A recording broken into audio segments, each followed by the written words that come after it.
Hello friends, welcome back to the new video. Today video title is guys, how can we forget Wi-Fi in our Vivo phone? Guys, you want to forget your Wi-Fi network, so guys you can forget it. And guys, now let's see how to forget Wi-Fi in Vivo phone. So guys, let's see. But before starting video friends, I want to tell you, if you're new in my channel and you are watching my video first time, so first of all go and subscribe my channel, click the bell icon and like my videos. So guys, first of all open your phone settings. So guys, we will on our phone setting guys to forget Wi-Fi network. Then guys you can see network and internet setting. So guys click here. Guys click on Wi-Fi and guys open your Wi-Fi guys. First of all guys, which Wi-Fi guys you want to forget, like, and guys which Wi-Fi guys you have connected. Then guys you can see the setting option and guys you can click both of side. You can, it's your choice.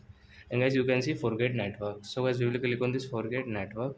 So what this Wi-Fi will forget in your phone. Then guys you can see guys there's no any Wi-Fi guys which we have connected guys, you can see in our Vivo phone. So I hope friends you have understood how to forget Wi-Fi network in Vivo phone.